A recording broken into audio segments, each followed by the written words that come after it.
I met Kelly on Match.com. She seemed really nice. She told me she was from Canada and she now lives in Nigeria. Her father left her deed to property in Nigeria worth about $3.5 million and goods worth $2 or $3 million. She told me she had the money and goods put in 2 steel boxes. For the last 6 years, I've been trying to help Kelly get these steel boxes shipped from Nigeria to the United States.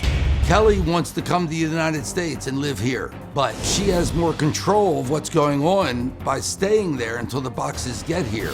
I decided to help her because she needs the help, and she also made me a partner. Since it's taken so long, we've decided to split the boxes 50-50. I've spent over $750,000 getting these boxes shipped to this country. I've been working with a professional shipper that Kelly hired named Adiola.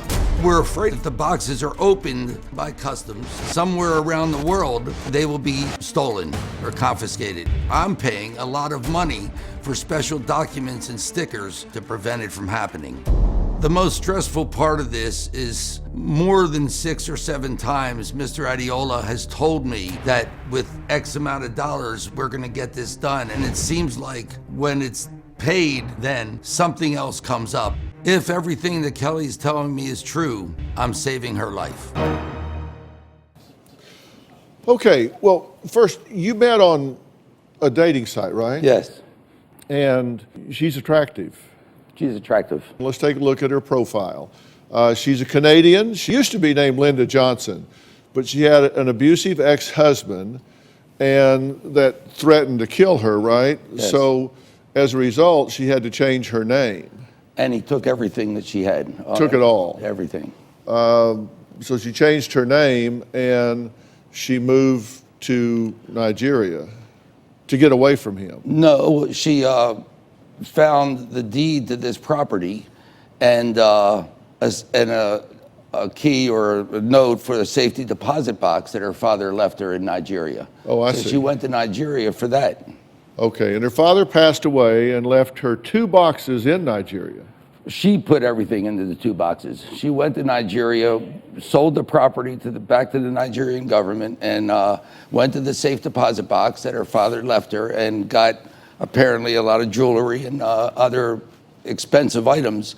And Wait a minute, she sold the property to the government? Yes. Why'd the government want to buy the It property? was great property. Her father was an investor actually in oil. And he bought this property and never died before he did anything with it, from what I understand. I may not be able to answer every detail, but that's what I understand. But the government bought the property? Yes, the government bought the property from her. Why didn't no governments did that? But okay, so, and where did the things come from? Because box 1 has $3.5 million US currency in it, right? Yes. And where did that money come from? That was from the sale of the property. So the Nigerian government paid her in US currency? Yes.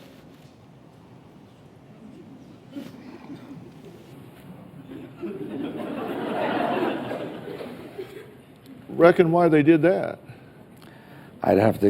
You'd have to ask them. Well, I don't understand. Why do you think so she's in Nigeria, I think because selling Nigerian property to Nigerian government, and they say, do you take US I guess cash? I'm not going to explain how or why. I'm just telling you the story. Okay, so they bought this property back from her, and they just happened to have some US currency on hand, so they paid her in US currency. I wouldn't be surprised if a government has US currency Right. on hand because I mean, she's Canadian. She's Canadian. Originally. She lived in Texas. She So lived in the United Kingdom. They didn't pay her in Canadian money, they paid her in US money. They're Nigerian, she's Canadian, but they paid her in US currency.